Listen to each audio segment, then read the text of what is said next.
El peso mexicano vale más de lo que crees. Y no me refiero a cuántos dólares te dan por un peso. Me refiero a cuántos países afecta cuando el peso se mueve. Nos enseñaron que el peso es una moneda débil, que siempre pierde. Es mentira. El peso mexicano es la moneda emergente más operada del mundo. Está entre las 15 monedas más negociadas del planeta, según el Banco de Pagos Internacionales. Y es la referencia silenciosa de toda Centroamérica, aunque nadie lo admita oficialmente. Hoy te voy a explicar, con datos reales, cómo el peso influye en 5 países sin ser su moneda oficial. Y por qué cuando el peso se resfría, a Centroamérica le da fiebre. País número 1, Guatemala. La influencia más directa. Guatemala es el principal socio comercial de México en Centroamérica. En 2024, Guatemala le exportó a México 732 millones de dólares y le importa más de 2.000 millones al año. Toda esa mercancía se cotiza en pesos. Cuando el peso se fortalece contra el quetzal, todo lo que Guatemala le compra a México, desde harina de maseca hasta cemento y combustible, se encarece automáticamente. No hay arancel nuevo, no hay impuesto nuevo, es solo el tipo de cambio. Y en la frontera es aún más visible. En Tecunumán y El Carmen, del lado guatemalteco, y Ciudad Hidalgo, del lado mexicano, el peso se acepta como si fuera moneda local. No por ley, por costumbre. Un comerciante guatemalteco prefiere que le pagues en pesos porque con esos pesos va a Tapachula y compra mercadería más barata que en su propio país. En esa franja de 50 kilómetros, el Banco de México influye más que el Banco de Guatemala.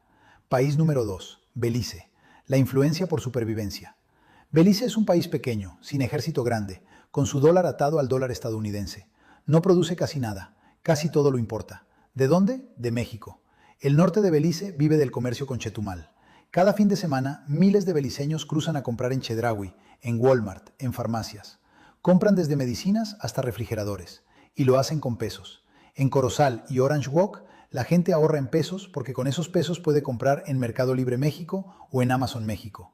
El peso es su puerta de acceso al comercio electrónico más grande de habla hispana. Hasta aquí, la influencia es fronteriza. Es lógica. Es lo que pasa en cualquier frontera. Pero a partir del tercer país, la cosa cambia. Ya no es frontera, es estructura, es sistema. País número 3, Honduras. Aquí es donde el peso se convierte en alimento. Honduras es el país más vulnerable de Centroamérica a una crisis alimentaria. Más del 60% de lo que consume su población es importado o producido con insumos importados. Y México es su despensa silenciosa. Gruma, la empresa mexicana dueña de Maseca y la productora de harina de maíz más grande del mundo, tiene 2 plantas en Honduras, 5 en Costa Rica, 2 en Guatemala y una en El Salvador y una en Nicaragua. No es una bodega, son fábricas que producen la harina con la que se hacen las tortillas que se comen todos los días en Tegucigalpa y San Pedro Sula. Bimbo, por su parte, tiene una de las redes de distribución más grandes y profundas de Honduras. No llega solo a los supermercados, llega a la pulpería, a la tienda de la esquina en la aldea más remota. Y todo su modelo de costos está en pesos. El trigo que compran en los mercados internacionales lo pagan en dólares, pero la transformación, la logística, los salarios de los repartidores, la gasolina de los camiones, todo eso se paga en pesos en México y se traslada a Honduras. ¿Qué significa esto en la vida real?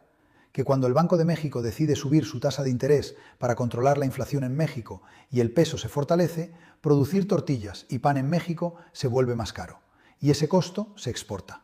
El precio de la maseca en Honduras sube sin que en Honduras haya pasado nada. El hondureño no entiende por qué la tortilla subió si el maíz en su país está igual. Subió porque el peso subió. Es una inflación importada sin haber importado nada nuevo.